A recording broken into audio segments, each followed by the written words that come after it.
Hello and welcome to episode 39 of the Bike Karma Bicycle Podcast. I'm your host, Tom Brown.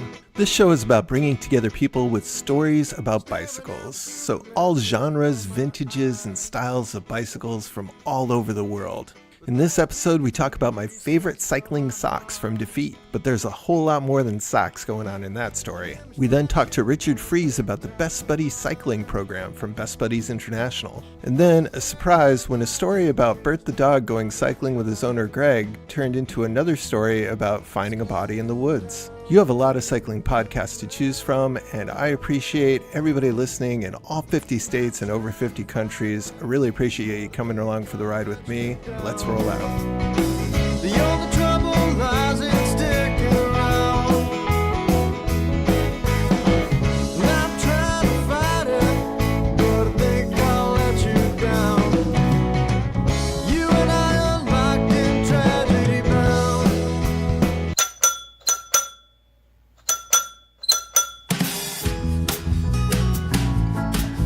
If you walk into a local bike shop, you'll see that they have specialized everything for cycling. So if you walk over to a wall, you'll see a bunch of cycling socks. And odds are one of those brands that you'll see there is DeFeet socks. If you look a little bit more closely, you'll see that they're made in the US. For a while, there were two main different types. One was the aerator, which was made out of recycled water bottles, and my personal favorite, the Woolly Bully. A few years ago, I had some foot problems, and I was told that I needed to get wool socks. And I just hated the feeling of wool. I tried a whole mess of socks, and then at one point I was in the cycling store and I bought a pair of Woolly Bullies because they felt good on the inside. They didn't scratch like other wool socks, and when I threw them into the washing machine, they were good to go. Eventually, a couple pairs at a time, I filled up my sock drawer with Woolly Bullies, and they became my everyday sock. And the foot problems I had had mostly gone away. Better yet, even in the winter, the Woolly Bullies seem to be the only socks that would keep my feet warm. So I am a huge fan of DeFeet socks, so this first part of the interview is going to sound a little bit like a commercial. So, I mean, they're great socks, so that's where it's coming from. But beyond the story of the socks, which I find interesting because they're my favorite socks, we get into Napoleon Bonaparte, golden orb spider web, genetically engineered goats of special interest to the military, riding the RAGBRAI tour across Iowa with Greg LeMond and friends in a big RV, making socks for presidents, mountain biking and yachting with George W. Bush, and the challenges of overcoming dyslexia. Shane's got a great sense of humor. He tries to make his socks ethically. He also does funny videos like a Wes Anderson style bootlegging cycling socks in the 1930s style video like Prohibition stuff. And he loves the bicycle and he loves to bike. So yeah, this story started to be about cycling socks and ended up being about so much more. Most big sock companies spill more than we make, in a year. I mean, we are a very small, but the socks that we do produce are very special. Our $5,000 Golden Orb Spider Silk sock was not just to make a real expensive sock. It was to untangle the web to find a protein-based yarn that we could be more sustainable with. Okay, I'm Shane Cooper. I'm the founder of the world's oldest sock company in cycling, DeFeet. I am the chief sockologist. What is a sockologist? A sockologist is a self-proclaimed title that I gave myself when I started DeFeet. So actually, it means nothing.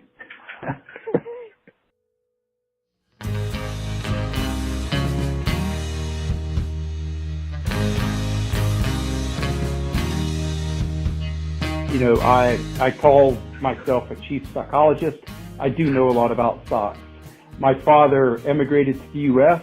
When I was a kid from England, and he was a highly sought-after mechanic for the sock industry. So machinery, he was like, if you can imagine Campagnolo or, Shimano, my father was the technician that was highly sought after for that industry.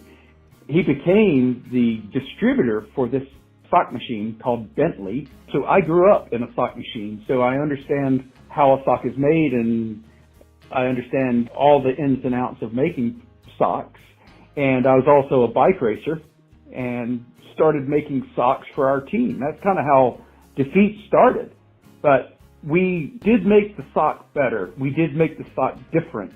And the reason, or the how behind that, was the world had a, let's just say this, DuPont just came out with a fiber called Coolmax. And the way a traditional sock is made is they put the soft material to the outside of the sock and the rebar on the inside of the sock. The reason that is because you walk up in a store to feel a sock, you feel it on the outside. Well, I'd always called malarkey on that, and I said, well, with this new material that's supposed to wick sweat, why don't we put that on the inside and then place the nylon rebar to the outside? Well, I didn't realize that that would create a bulletproof sock and also allow your body, your feet, to sweat into the Coolmax material without a nylon barrier. The nylon barrier was the exoskeleton of the sock. So that's kind of our secret recipe was made, and then we created the mesh weave called the aerator, which is on the top of the foot, which allows the moisture to go from the sole of the foot to the top of the foot and then to evaporate through the shoe. So that is why I'm a chief psychologist, and a little bit about the background behind DeFeet's first sock way back in 1992, the aerator. Years ago, I had all kinds of problems with my feet. I was wearing cotton socks. I went to a podiatrist, and he said, gotta start wearing wool socks. So eventually I found my way to a pair of DeFeet Woolly Bullies. And I swear they are the only socks that can keep my feet even close to warm in the winter. So I became a huge fan. And I believe I still have my first pair. And I put them in the washing machine in the dryer, just like normal clothes. And they are incredible. When did Woolly Bullies come along?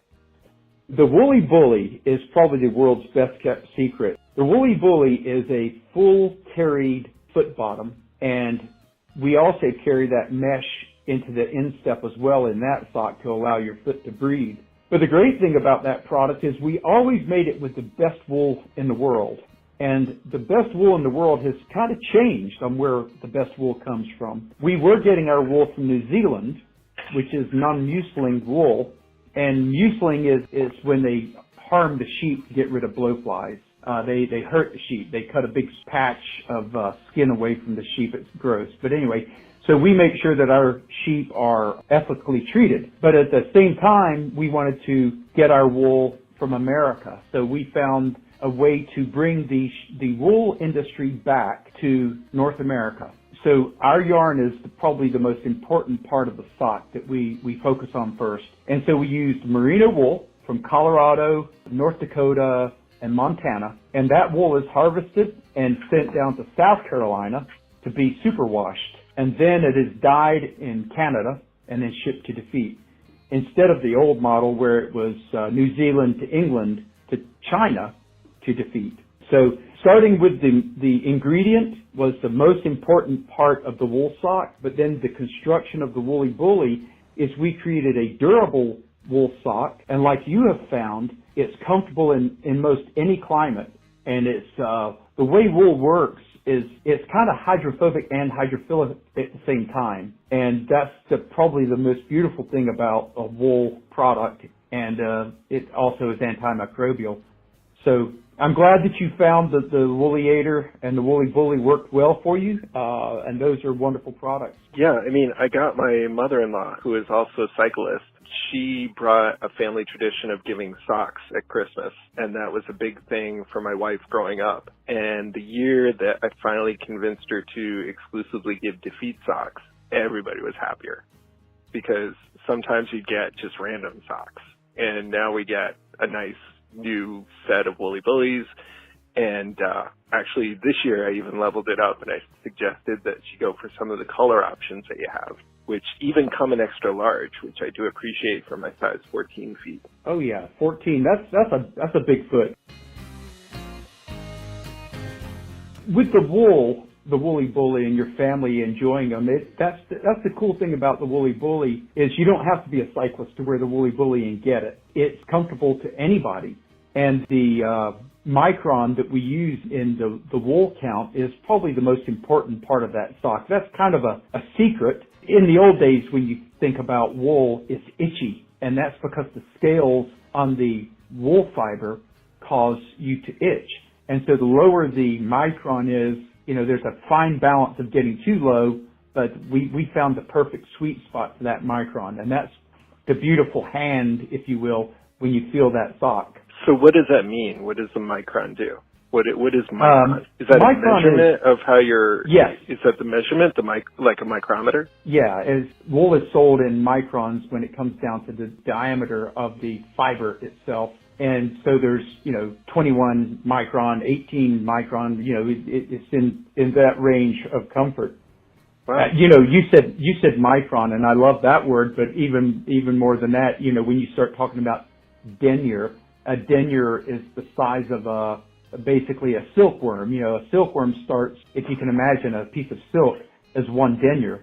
That's the circumference of a silkworm's silk orifice.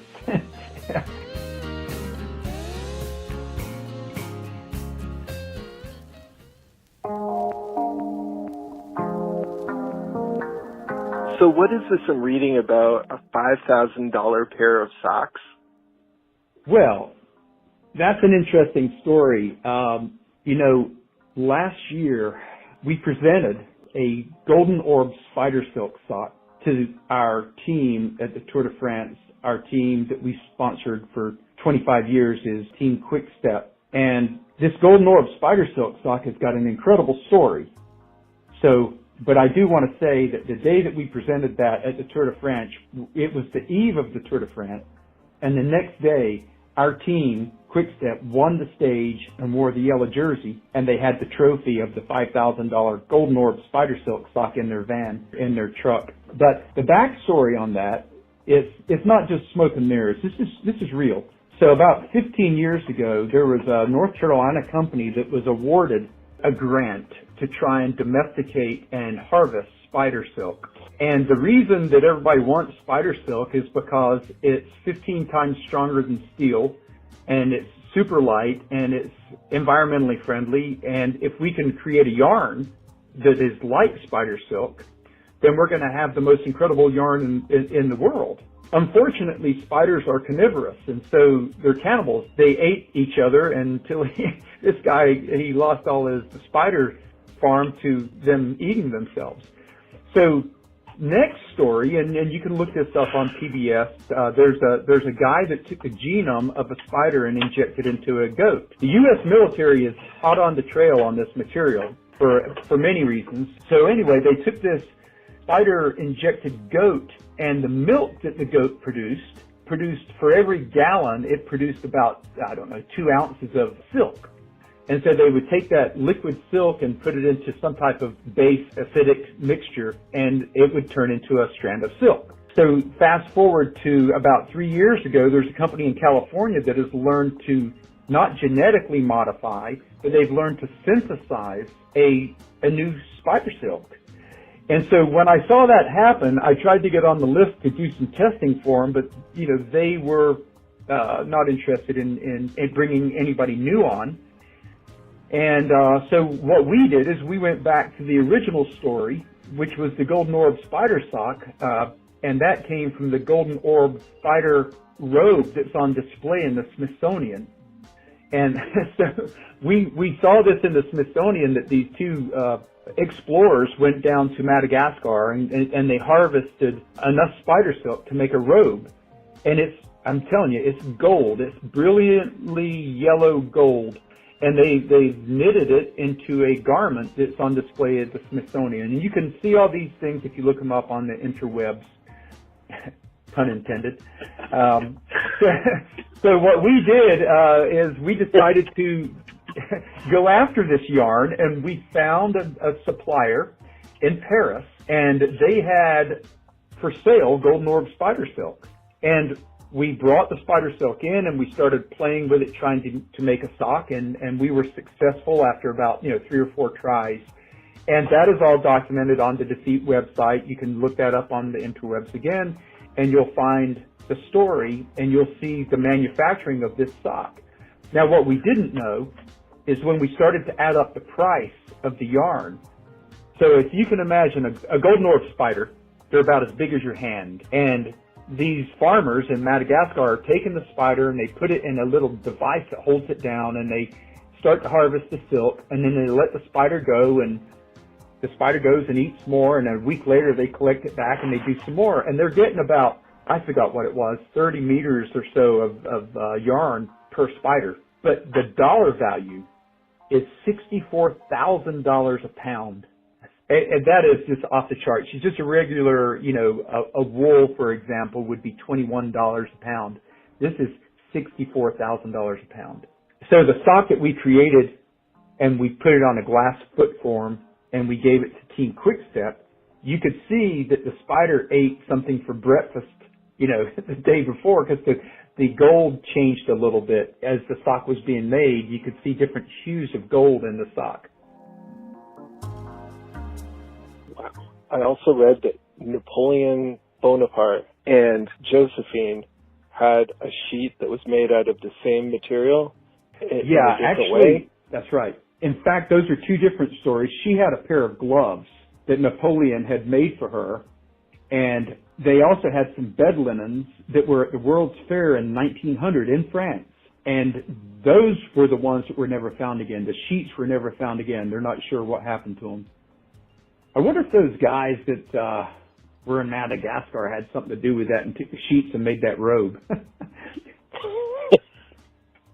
So, so you asked about this sock, and why did we do it? Well, we did it because we're on the prowl for a protein-based yarn that can do away with the environmental concerns when you throw the product away.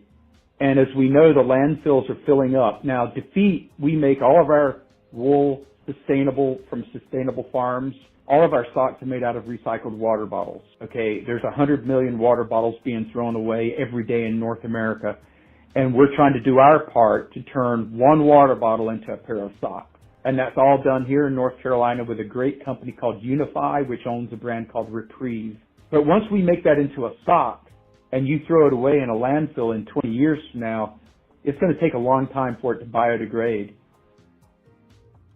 But there are new technologies coming out, and how cool would it be if you threw that sock away and it got in the landfill environment with the right, mixture of oxygen and sunlight, and it composted. So that is what our mission was when we started studying the spider silk, because it's a protein. So it's not a blind search for the world's most expensive sock by any means. It actually had a mission and a soapbox that we can stand upon, and I hope that DeFeet becomes the test center for this unnamed California company that has got spider yarn. You are on the same bandwagon that I'm on with sustainability. I was just having daydreams the other day about revising our whole tax structure based on what companies make products that are sustainable, creating less wasteful products that can be upgraded, products that could be repaired, products that have a intended lifespan of more than 5 years or 10 years. We have our bad product runs too, that maybe the yarn had a problem or whatever, and we guarantee all of our products against manufacturer defects for life. I mean, there's no question. If you send us a pair of socks that wasn't normal wear and tear and it's a manufacturing defect, we're going to replace it. But better than that, what we believe at DeFeet is about value, and value to me personally is long-lasting goodness, paying a fair price for something and have it go out of style before it wears out, and then come back into style and you can wear it again. And so that's what we're about at DeFeet. We're constantly looking for ways to be lesser on the environment.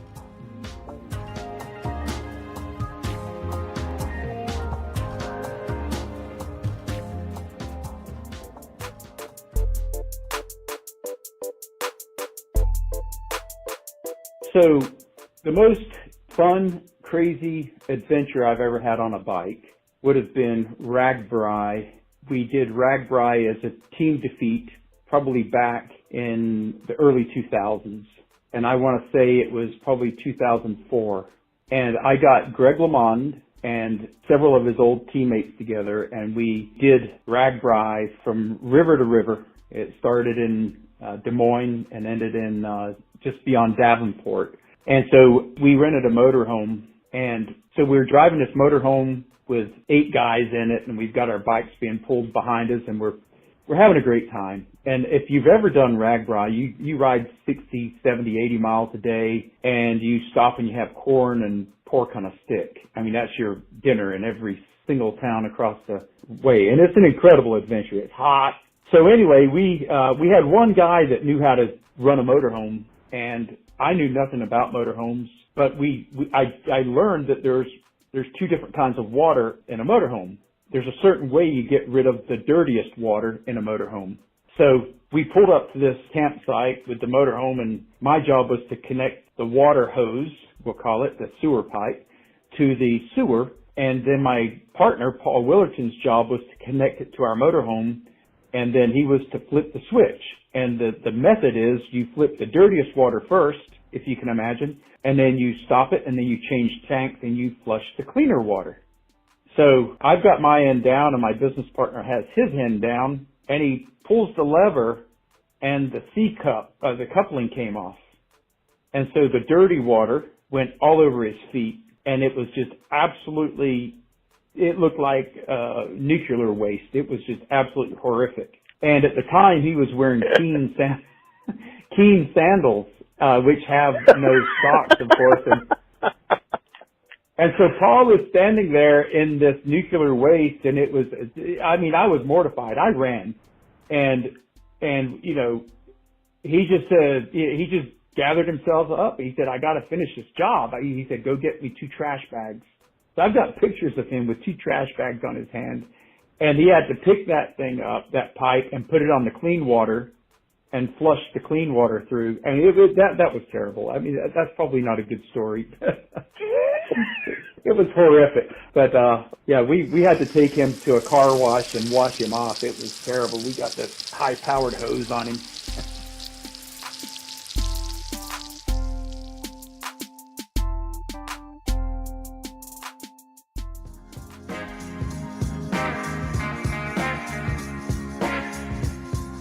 No, the bicycle has done incredible things for me personally and my wife, my family.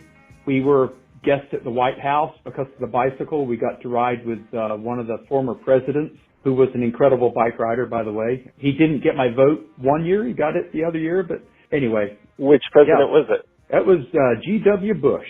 We made stocks for him when he was in office, and I was not a fan. I got to tell you, I was not a fan. Because I was traveling the world and people were just, you know, talking so negatively about him in his second term. And then one day, about 3 years left in his term, the White House called and wanted to make socks because he blew his knee out running. So he started riding. And, you know, so anyway, I got in an argument with these people from the White House, and I didn't realize it was the Secret Service, but I was trying to get them to do a story, and I wasn't going to charge them. And they said, no, we have to pay. So they ordered 20 pair of socks. And, you know, I said, that's not even a full order. I'm going to have to charge you full retail. So we did. And it was the Peloton 1 sock. So he would go on bike rides and give these socks to dignitaries as he rode and people that rode with him. And so every couple of months we'd get a phone call from the White House and they'd want more socks. Well, for whatever reason, we get an ornament sent from a lawyer in D.C. every year around Christmas time. And my daughter brought a card down, you know, around Christmas time, and she said, Dad, here's your ornament. And I said, there's no ornament, it's a card. And it turned out it was an invitation from the president to come to the White House. And remember, that was 2007. It was his last year. And so my wife and I go to the White House, and so we get to meet the president, and the guy was really funny. So we come back, and he had made an order for this holiday party at the White House. It was decorating the White House for Christmas. And he had given out a large number of woolly bullies by chance. And so we sent a bill up, and when Obama went in, Obama wasn't going to pay for his socks, so the bill came back. It came back returned to sender. And so I thought, I guess that was our trip to the White House. You know, we're not going to get that money back. And about, I don't know, around April, we got a call from Dallas, Texas, and they wanted to do some socks for another meeting. And I said, well, there was a problem. You didn't pay for your last batch. So we wouldn't let them have their socks, another custom order, because they hadn't paid for the first one. Finally, they cleared it all up, and it was because, you know, the bill got sent back from Obama's team. They weren't going to pay for Georgia's socks. So he said, well, he didn't. It was Jared Weinstein, his right-hand man. he called us and said that he wanted my wife and I to come up and deliver these socks to George in person up in Kennebunkport, which we did. And we got to ride with he and 10 other people for 2 days up there on mountain bikes. And I got to tell you, after riding with him and meeting him, he's an incredible guy. He's brilliantly funny. He's courteous. He's friendly. He's witty. And he's a hell of a mountain biker. And we had a blast. And we even got to go to the Walker Estate and got in a boat with his dad. His dad drove us around the ocean, just Hope and I and one other person. And we get back up, and George Jr. is introducing us to his mom, who's by the pool. And he said, "Mom, I want you to meet Hope and Shane. Guess what, Mom? They make socks out of recycled water bottles." And Laura said, his mom, Barbara, was sitting in a chair, and Laura said, "Well, what do y'all do? Melt down the bottles and just put your feet in a big old bucket of it?" It was classic, man. But he said, George Jr., he said, "Shane, Hope, that's the world's best kept secret. I can't believe nobody knows that you make socks out of water bottles." So I came back, and I had to tell Unify and Reprieve this story. We had to get this story out. You know, that's a big story. Recycled water bottles made out of socks, and nobody knew it. So George gave me some free advice. Oh, my God. Sorry, I talk a lot. I mean, I was excited because I wear your socks, and the stories you got are amazing, too. Well, thanks. Oh, you know, again, I am amazed still. I mean, I'm an American citizen. I became an American citizen, I think, in 1976. But how the hell did I get to the White House? I mean, that's like you go and becoming English now, and you get to go to the palace, you know, Buckingham Palace. It's because of the bicycle. The bicycle, that's where the bicycle took me. If I would have just been a sock maker, I would have never got that trip. You know, George was hilarious, man, I'm telling you.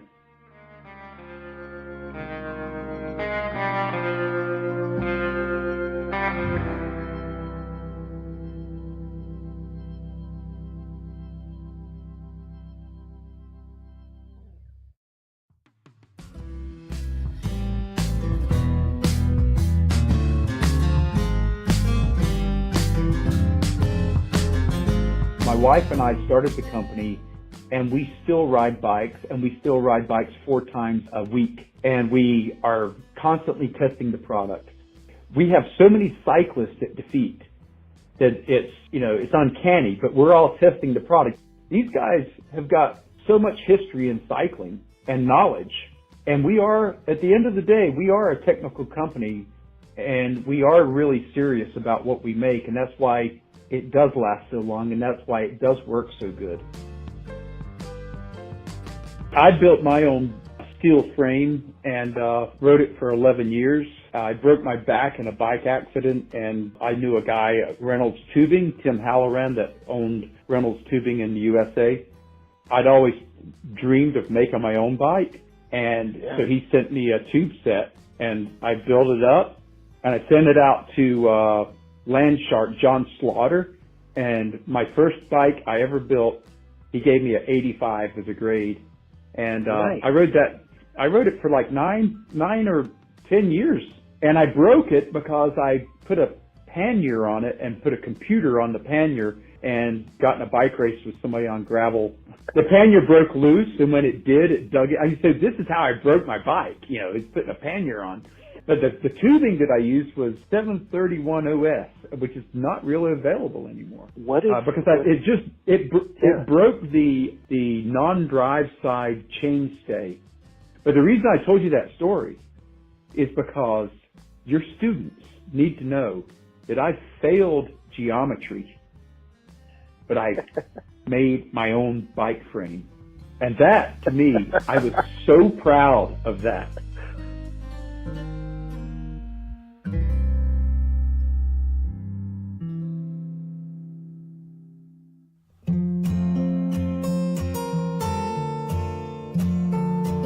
If people want to find out more about you or DeFeet Socks or any of your other things going on, where would they go? Well, in this day and age, we would love to have you follow us on Facebook, like our page on Facebook, follow our Instagram feed, and then you can find that at DeFeet International or DeFeet. You can type either one of those in, DEFEET.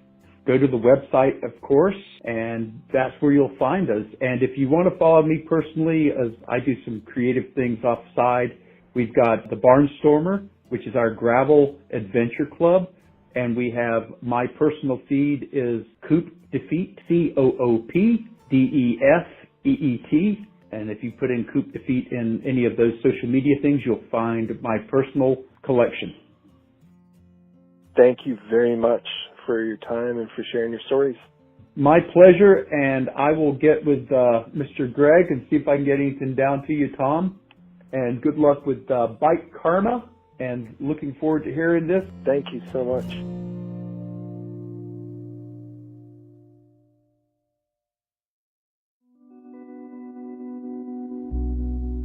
So at the end of the interviews, I usually ask people if there's anything they forgot or they wanted to mention that they hadn't yet mentioned, and this is what Shane said. Anything you want to add? Anything you want to say?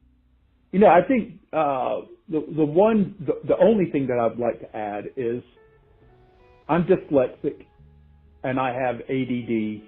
I would be one of those labels, even though they didn't have those labels when I was growing up. But the reason DeFeet has been successful for 27 years is the team that we have established and the new people coming in. You know, I've mentioned some of the names: Caroline Brandon, Scott Duncan, my wife, Hope Cooper, Paul Willerton. There's 45 people, 50 people behind the brand that are really making it happen. And I personally have turned into more of Ronald McDonald. But what I'm able to do is I'm able to trust people because of my weaknesses of being dyslexic. They say you gain a strength from being dyslexic because you learn to trust people. So trusting people to be smarter than me has been the reason why we're so successful. I just wanted to get that in because I think it's important. For those of you who are long-term fans of the show, you know that I'm a science teacher in my daytime life, and that for years I've been working with students with all kinds of exceptionalities, including dyslexia. So to find a role model like Shane, who's been very successful in industry, is great, especially his openness to share some of his struggles and how he has worked through them. So I asked him what would be his advice if he was able to share advice with students who were battling dyslexia.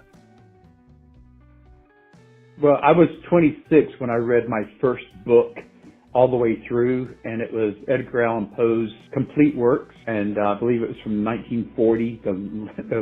The print was super tiny, but I really worked hard to get there, and since then I've probably read maybe 35, 40 books. And that's how severe it can be. But the cool thing is I just read Huck Finn. I mean, when's the last time you read Huck Finn? I mean, there's so many things that I'm looking forward to as I get older. I'm going to read Moby Dick. You know, there's so many books that I could say, I'm going to read this. I know nothing about Moby Dick. I can't wait to read Moby Dick. But, you know, I'm getting better. And it's one of those things with dyslexia that you have to just take your time with it. I made it through high school into community college and took 6 years to get out of community college. But back then, we didn't have a diagnosis for it in small towns. So my son in the 4th grade started to struggle. So we took him to be tested, and the instructor said, okay, which one of you has this? Because it's probably one of you that have it too. And so all eyes suddenly pointed at me. My wife has got a master's degree. She did her studying in 6 years, and she's incredibly brilliant and can read like a champion. And there I was saying, "Oh my God, maybe that's what my problem has been." And it was kind of inspiring, because then I saw how they treated my son, and I started to do some of the same things myself, and life got a lot easier for me, for sure. Do you mind me sharing that component of it on the show, or would you like Absolutely to keep that not. I have no problem with it. I think it's wonderful. I think when my son was diagnosed, they had him read, I think it was Captain Underpants, and Captain Underpants was written by a dyslexic. And then They go on to talk about Jack Welch. You know, he was the CEO of GE, if I'm not mistaken. There's so many dyslexics that started their own companies. Some people call it a superpower. And so I'm kind of proud that, you know, I was able to do what I've accomplished. But again, without the people and the support network behind it, it would have never happened. So if you could talk just really briefly to a young man or a young woman who's, as a teenager, trying to come to terms with their dyslexia, what advice would you give them? I would say that if you can talk to your mother and father, and if they can understand that you have this, that to find a deep inner patience with yourself, because you're not dumb. And I think that is the first thing that people that feel that they're getting left behind when they can't read out loud and they can't go as fast as the rest of the class. You know, I felt dumb. And so to realize you're not dumb, you've got a special gift. And so I would tell them to get the support of their mother and father and to make sure that they take and have patience with themselves and be persistent and find out what you want to go after and go after it. Great advice. But it is something that we should, as a society, we should say, hey, this group of kids are going to learn different. They're going to be different. And you might be working for them one day. So let's help them nurture that special talent, because I think it can be. Is Awesome. that too deep? No, that's fine, because it's one thing coming from somebody who is understanding and trying to be compassionate and trying to tell them it's going to be okay and they need to find their own way, but it's another thing coming from somebody who's had the same struggle. So that's important to hear. Well, I appreciate the time today, and thank you for inviting me to come and talk, and I will get on the Greg LeMond thing. Let's get you some products sent out for Ragbri and get you set up to be the Tommy Appleseed of the sock world for us. That'd be wonderful. No, that's great. Thank you so much. I appreciate it. I'm also going to send you the links to our movie, because I think you'll like them, especially since Wes Anderson is inspired there. Oh, yeah. A huge Wes Anderson fan. Okay.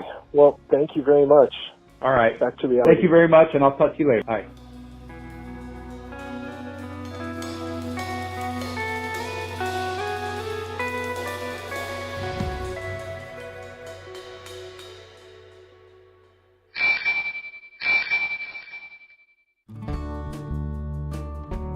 For those of you who normally listen to the show all the way through, you know that at the end of the show, we do an ABC quick check to keep our listeners safe. It's a reminder about doing a safety check every time before you ride your bike. Well, today we're saying goodbye to Tarran the Intern. Yeah, my son Tarran.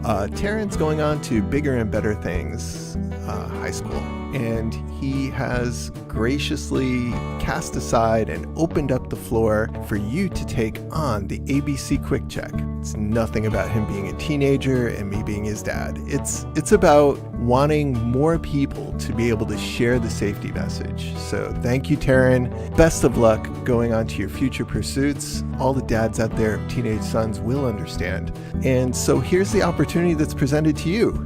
You could be our ABC Quick Check at the end of an episode. Let's say you wanted to be on the show, but you were a little nervous about sharing your story. Well, here's a pre-made story ready for you to go. It's the story of checking your bike before you go out. So if you would like to do this, all you have to do is call in to 860-740-2813. That's 860-740-2813. When you get there, say your full name, where you're from, and that I have permission to use your voice on the show. Then, introduce yourself again and do the ABC Quick Check. Remember, it's A for air, check the air in your tires. B for brakes, make sure your brakes are working. Check your chain line, make sure everything looks good there. Check your quick releases, that's the quick part. And then quickly drop your bike to see if it sounds cool, if there's not any loose or rattling parts. And remember, before you go barreling down a hill, take a little loop before and make sure everything's cool. So that's basically the ABC Quick Check. You can put your own style onto it as long as you have all those elements. And if you have a web page or a website you want to send people to after that, feel free to mention it. So that is the ABC Quick Check opportunity opened up. It's the legacy of Tarran. So Tarran, the intern, best of luck luck in the future. And that number once again is 860-740-2813 if you would like to be the voice of our ABC Quick Check for an episode. Also like to do the mid-roll thank you for the social media assist. So anybody following or leaving a positive review, here's what we'd like to thank you. So we have a thank you to Mysterisco for following on Podbean. Ibernet612, thank you for following. CWFDYT, Sweetfit, thank you for following.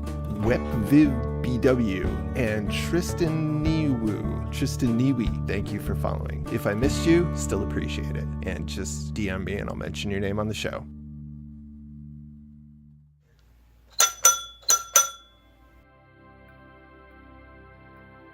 The Best Buddies program is a charity that was founded by Anthony Shriver in his dorm room back at Georgetown. He is the nephew of JFK, the son of Eunice Shriver, and grew up with Special Olympics was formed in his backyard. And he created a jobs and social inclusion program for people living with intellectual disabilities. This runs the gauntlet of everything from autism to Down syndrome to any number of intellectual disabilities.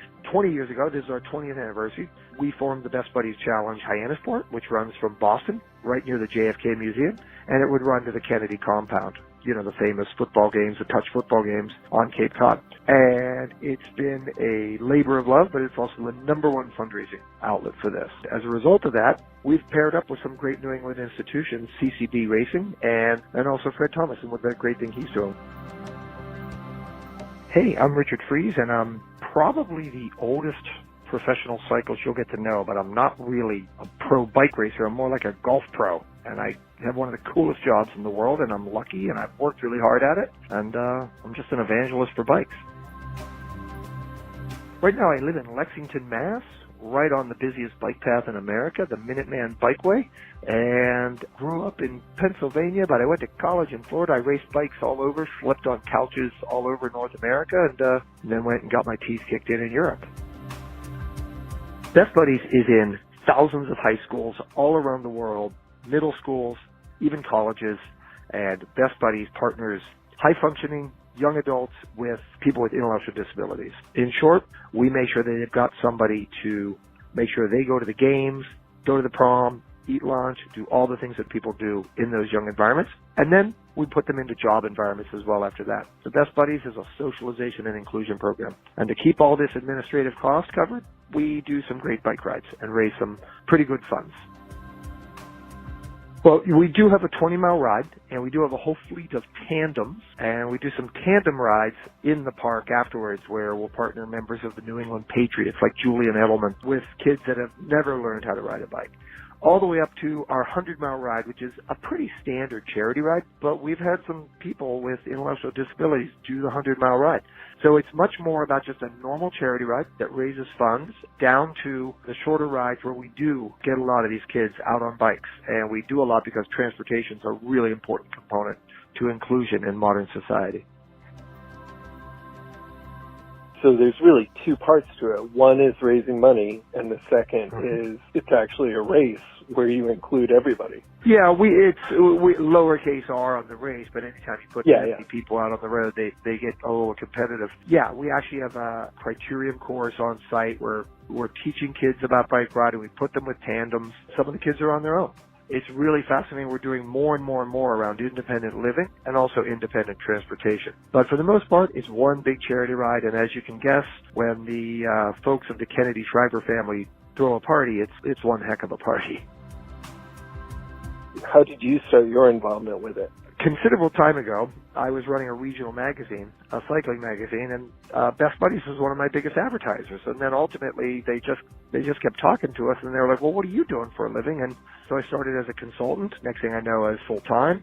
And so I've really gone into teaching novices and beginners about cycling. I've also developed teams with such, firms as Silicon Valley Bank, John Hancock, Natixis, all the way down to like local small businesses. And we have just these corporate teams that come together, and the connectivity is with these people. 10% of every family in America has a member living with an intellectual disability. So we, just the way other charity rides touch into those populations, we touch into our population, and the turnout's incredible. And I help get everybody rolling. And I just love teaching novices, and we see great improvement with those folks. We pride ourselves on our two big rides, which is New England and the Pacific Coast Highway in California. Those are 5-star rides. Then we do a 6-star ride in Miami. There's only 50 people allowed to get in. It's about to sell out, but you get to ride with Chris Froome through streets of Miami with a police enclosure and some amazing pros on the ride. Christian Vandevelde, George Hincapie, others join us. But we've also launched some camps and adventures. We do camps in Malibu. We are also launching a camp with Team Ineos and Chris Froome for a week in Girona, Spain in October. These are just amazing cycling experiences. And again, we are global. We're in 53 countries in all 50 states. So we're looking to expand to do even more in the world of cycling. If people would like to find out more, where should they go? BestBuddiesChallenge.org is our website, and it's got everything in there from the camps to the adventures to our 3 big rides. Phenomenal rides. People that have done our rides are blown away by how fantastic the amenities are and the support is. We've got a Best Buddies Challenge has Facebook page, and we are on Twitter and Instagram. Okay, well, thank you very much. That was great. All right. So Fred Thomas of AD Bikes and the Frame and Wheel has been helping to support the show. Fred's just a nice guy who likes to be involved in the cycling community. He even has a public access show up in Maine. I asked Richard how Fred got involved with Best Buddies Cycling. So, I get to meet this guy, Fred Thomas, and first thing that stands out is he shows up with this Austro-Daimler bike and a kit featuring AD, which is like a brand that nobody knows about except for unless you were around in the late 70s, early 80s, because I had got some schooling by a guy named Andy Weaver, who also lives in Lexington, rode for Austro-Daimler back in quote-unquote the day, and was just a time trial menace. And then here comes the brand back to life. I always thought it was a cool sounding brand, and it was a beautiful bike back in the day. And then the second time I see Fred, he is like just riding away from me in the Tour of the Hill Towns. He just threw down an attack that I was just, nope, I can't go with that. So the guy's an amazing bike rider, amazing athlete, but then his passion for bikes is really just comes through. It's just an amazing passion for all things bikes, but especially these amazing brands. Bike racers are long on parts and supplies and equipment and very short on cash. So how do we turn a fundraising? How do we create funds? Well, we take all these amazing pieces of equipment and clothing and things that are in attics and closets and sheds, and we started to use them through Fred Thomas. And Fred's just jumped on board. He's gotten it, and it's sort of a New England-based program, just like we have a New England-based club. It's just going to be a way for both our riders to buy stuff and Team CCB and their supporters to convert equipment and frames and parts and clothing into cash for a great cause. Best Buddies. So Fred and his company, The Frame and Wheel, has been helping to support the last couple episodes of the Bike Karma podcast. He's not a billionaire. He's a guy up in Maine, running a couple of businesses, doing a TV show on bicycles, and helping out where he can. If you're a friend of this show, please go and follow him on Instagram and Facebook and check out his businesses. AD Bikes and The Frame and Wheel, the place to go if you need to sell your bike parts on eBay without the hassle. Let's see if we can give him a Bike Karma podcast bump. Hey, thank you, Tom, and hi there, everyone. It's Fred Thomas here at Frame and Wheel, and yes, we provide eBay selling services for cyclists, bike shops, bike companies, bike teams, and cycling-related nonprofit organizations. And yes, we are very excited to be helping Team Wyatt meet their fundraising goals for the Best Buddies Challenge Hyannisport ride through the Frame and Wheel Bike Gear Donation Program. If you run a charity ride or are thinking of joining one, this program is a great way to turn old cycling gear into cash for your organization's mission or for your personal fundraising goal. So let Frame and Wheel do the work of selling your gear so that you can spend your valuable time riding your bike rather than dealing with the hassle and the friction of selling your stuff yourself. That's what we do. Time, space, cash. Pick 3. Thanks, Tom.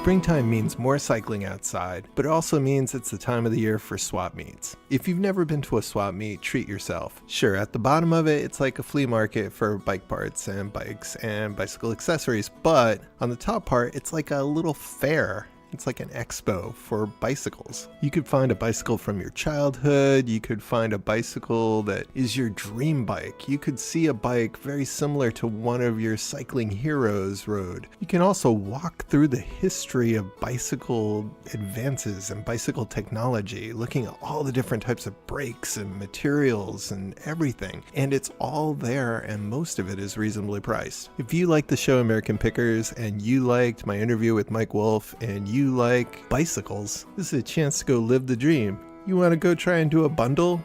Do a bundle at a swap meet. Here in the Northeast, we have New Paltz, Copake, Ivor Johnson up in Mass, Dudley, which is now in Putnam, and we also have the Wethersfield Bicycle Festival. If you look for it on Facebook, you can easily find it under Wethersfield Bicycle Festival. It's our 6th year. It's the Bicycle Swap Meet Festival and show that I put together right here in Wethersfield, Connecticut, 5 minutes south of Hartford, right in the center of the state. We have people from all the surrounding states come, and even from Maine and further. We've had bikes from 1890 to the present right there, all to see in one location. It's only once a year, and for us it's on June 9th this year from 8 a.m. in the morning until around noontime. If you wanted to come and bring stuff to sell, a seller spot is only $25. It's located at an elementary school, so we have indoor and outdoor space, so it's rain or shine. We're expecting a few hundred people this year, including over a dozen different sellers. There'll be activities and a scavenger hunt for the kids, and it's just a great day out celebrating the bicycle. So check it out at the Wethersfield Bicycle Festival on Facebook. You'll find it under events. If you're one of the many listeners who's not near us, then there's sure to be one near you, and if there isn't, you can do what I did and start one. All you need really is a big parking lot and permission. It also helps to have an organization like a nonprofit to be working with. So treat yourself and go check out a bicycle show or swap meet this year. And if you get a good story from one, email me at bikekarmaguy@gmail.com and maybe we'll put it on the show.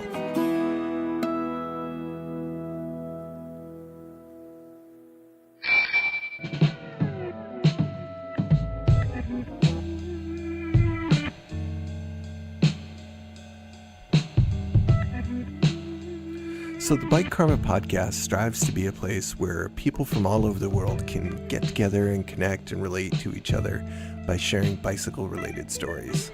Sometimes people think their story is too small, or maybe they see one of the other stories that's already gone up and they're like, whoa, somebody found a body in the woods while mountain biking. That's intimidating. I don't know if my story is as exciting as that.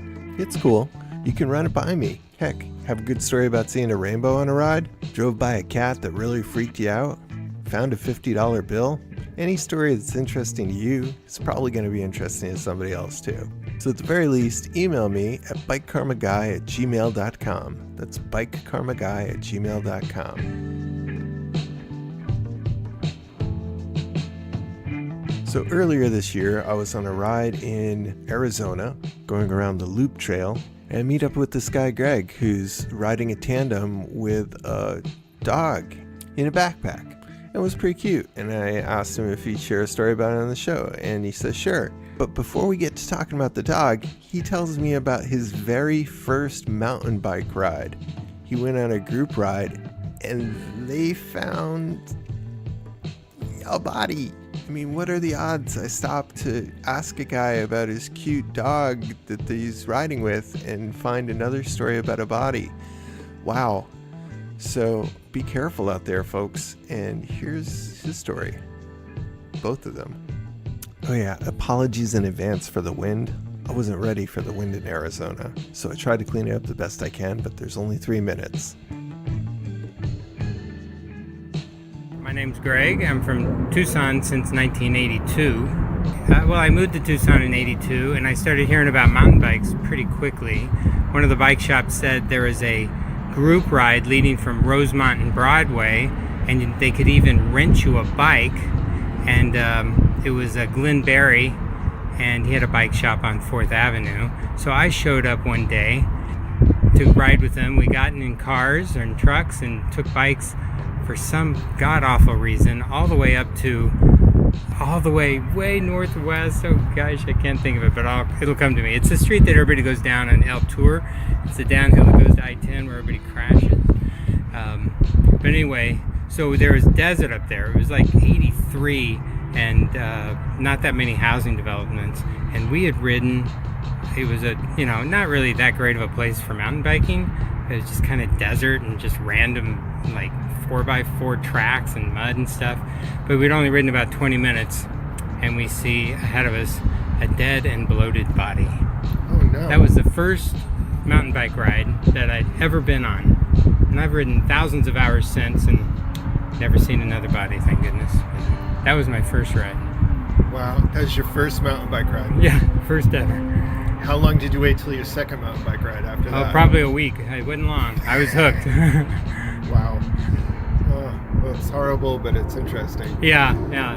It looked like some kind of drug thing. It was pretty disgusting. We didn't get very close, and we saw some other people who were running the opposite direction said they'd already were going to get the police. It was before cell phones.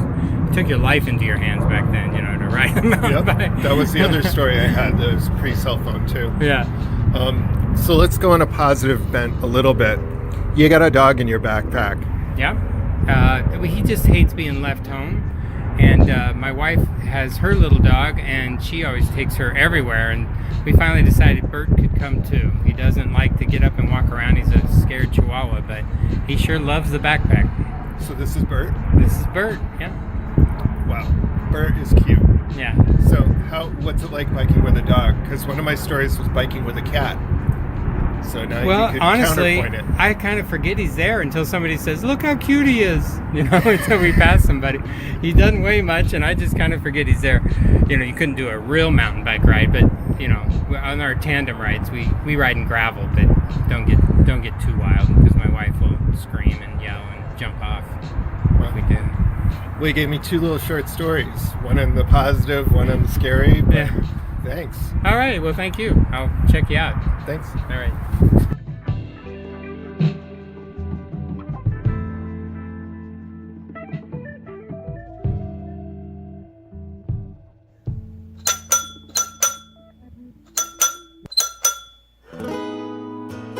Well, you've gotten to the end of another episode of the Bike Karma Bicycle Stories podcast. I hope you enjoyed it. I'd like to thank Keller Glass and the band Mobjack for our opening and closing theme music. All the rest of our music is royalty free, and I appreciate those musicians as well. I want to thank our guests, Shane, Richard, Fred, Greg, and Bert the dog. Thank you very much for sharing your stories on the show. Fingers crossed that Shane is going to be able to get me one step closer to Greg LeMond. Stickers for the show are available just for the asking until I run out of postage for stickers. And I'll send you more than one if you promise to spread them around responsibly. Just DM me on social media or send your address to bikekarmaguy@gmail.com. If you enjoy the show at all, please go and visit our social media, leave positive reviews on Apple Media and other places where you listen. You can also greatly help the show by visiting our guest social media sites as well. So like when we have DeFeet Socks on, go visit them and give them a follow. While you're checking your Instagram, go over to the Frame and Wheel or AD Bikes and check it out and give Fred a follow. While it only takes a couple of seconds for you, it will wildly help the show, so thank you very much in advance. If you have a comment, feedback, or maybe even a story for the show, or you have a company that might like to be a show supporter, please email me at bikekarmaguy@gmail.com. Well, here's the time where we normally do the ABC Quick Check, and as I told you, Tarran the Intern has gone on. So remember that number, 860-740-2813, to be our ABC Quick Check reader of the episode. The Bike Karma podcast is the intellectual property of Thomas Brown.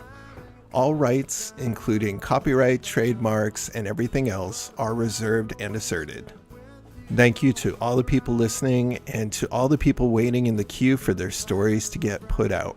I really appreciate your patience. It takes a lot of love to put out each episode, so I'm trying for one a month. That's the goal. But we seriously have some amazing stories coming up this summer. I will also be doing Ragbri, and I might have some socks to give out for sharing stories. I've already made up the signs to go on my bike and on my tent, so you'll be able to find me. look for the Bike Karma Bicycle Podcast signs. RAGBRAI is the trip across Iowa, and I hope to see a bunch of people there. Until then, whether you're going to RAGBRAI or not, keep it wheel.